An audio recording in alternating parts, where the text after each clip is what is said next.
So, my book on magnetism is kind of all over the world, and quite often, actually, professors of physics read it, and I had one reach out to me, and I looked him up, and I checked his email. This has happened more than a few times, and this video, I'm going to tap dance on his skull. I'm going to show you a neat experiment that you could do if you have an old tube TV set. This is a Sony. What I have down here is a grid. Let me show you that in a second. What I have down here is an old Sony camcorder. You see it's hooked up to the TV set. What I'm going to do is I'm going to turn it on, and what it's doing, it is filming this over here, just to prove that there's no trickery of wiggling my fingers in front of the camera. Yeah.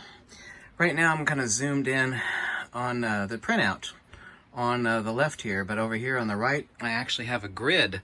You can see that this printout is a counterclockwise spiral, and this is a clockwise spiral, and this is a simple grid. You can see me pointing at it here. Yeah, so no trickery involved. Let's point it at the grid first here. Let's center that on the TV. By the way, this is not good for your TV set. Absolutely not. Now, there are a lot of people out there. I've actually had thousands of people over the years say, no, there is not a vortex on the side of a magnet and an inverse vortex on the other side. Well, girlfriend, Magneto is gonna tap dance on the cranium there. So here we have a 2" by 2" by 1" neodymium iron boron magnet. I've actually got the north face marked with red right there. You can actually see how powerful it is actually affecting the TV set. Now, if there is not a vortex on either side of the magnet and an inverse vortex relative to the other, then this grid will not change. Yeah, you see, I'm only feeding video from the camcorder. Yeah, there's nothing playing here. Yeah, there's no trickery involved. Don't even try to pull that on me, girlfriend. Don't even try. So if there's not a vortex here or a vortex here, then this grid will not respond, because this is a projection. Okay, this is a giant. The only reason I didn't throw this TV set away is because it is an enormous Trinitron Sony tube TV set, and it is huge, and it is insanely heavy. Insanely heavy. But, okay, yeah, I'm getting to it. Just hold on a second. If there's no vortex here and no vortex here, then this grid will not shift one way or the other. Because if there is a vortex here and a vortex here, and they're both inverse to one another, then this grid will warp. And I'll also show you something over here, maybe on a second video. Okay, let's just prove this first. And then I'm going to show you something. Stay tuned. I'm going to show you something really neat. Okay? Really neat. I promise you. Okay, so let's see if that's the case. It doesn't matter what side that I use. Remember, no trickery involved. My hand's in front of the camera here holding the magnet. Yes, no trickery. Yeah, so it's pretty much straight here. Okay, I'm trying to keep this, I'm not trying to ruin my phone, my recording device here with this powerful magnet. So watch, I'm going to get a little up close here. I'm going to bring it close. Now, you see the grid is turning counterclockwise.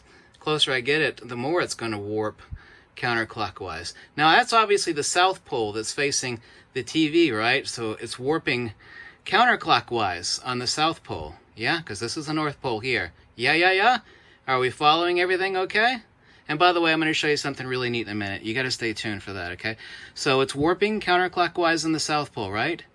Pretty apparent, yes? So now let's flip it over. If I flip it over, it should warp clockwise, right? So let's flip it over now. Oh my God, what happened there? Because what's inside of a old tube TV? So by the way, this is really bad on your TV, okay? Really bad, but I don't use this TV anymore. Is a, well, they call it an electron gun. But really what it is, it's an electrostatic gun. And of course there's a huge glass. This is a trinitron, which means there are 3 guns, if you will. They call them guns. There are RGB, red, green, blue guns in this. You can see the RGB banding over here. This is just me waving it from about 3 feet away. You can see how it affects the TV set, but it's just a huge, enormous, super heavy glass tube.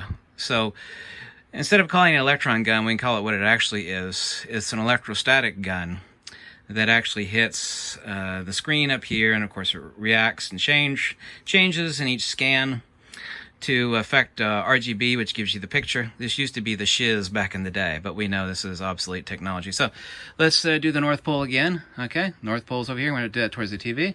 Yeah, clockwise, counterclockwise, clockwise, counterclockwise, clockwise. That's the North Pole. Counterclockwise. Okay. Now let me change hands here. No, will this be the best way to do it? I think so. Yeah. So now let me do one thing. I'm going to show you something here. Let me move the camcorder, point it over so it's kind of black. Oh, it blacked out. I gotta reset it here. Hold on a second. There we go. Hold on a second. Let it reset. That's the cam. It actually times out after X number of minutes there. Hold on a second. There we go. Okay, let's flip it back up again. Hold on. It's coming. Now what we're going to do is we're going to get really close, and it's not... Oh, I didn't lock my tripod in. Hold on a second. There we go. Let's just bring it over to the black area, kind of. Well, it's actually filming the cabinet over here. It's kind of black. What we're going to do is get it really close, and it's not about the grid or the image. We're going to... You get it really close, you'll see a black spot. You'll look for it, okay? Look for it when I get it really close. I'm going to show you something here, okay? And it doesn't matter what's being blocked.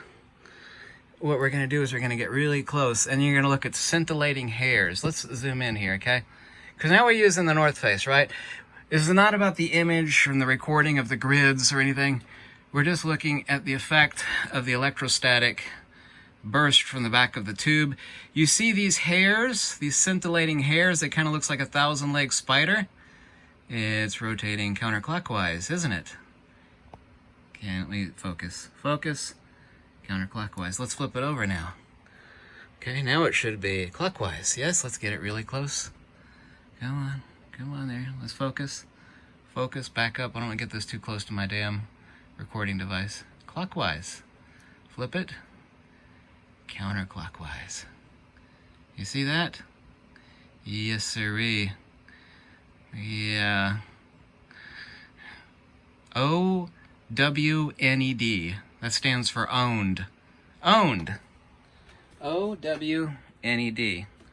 Yes. This is correct. I'll also show you something interesting in the second video. Make sure you stay tuned for that. Let's just go in on the grid here. Let's zoom in a little bit on the grid. There we go. And let's center it in on the TV, because the best part of any TV on an old tube set is right in the middle. So we're going to make it basically right in the middle of the TV set. Let's do that again. Just the grid. Filming the grid down there, right? Okay. And clockwise, North Pole. Clockwise. Clockwise. You see this big black spot right here? Plane of inertia. There we go. Counterclockwise. Do you see the grid is moving counterclockwise? Now it's clockwise. O-W-N-E-D. Owned. If there were not a vortex on either side of a magnet and an inverse one relative to the other side, that would be impossible to occur. That's right, girlfriend. That's right. And all I used was an old tube TV set, printed out. I'm going to show you these in the next video, and something really cool. A grid and an old freaking camcorder. Yeah? Owned.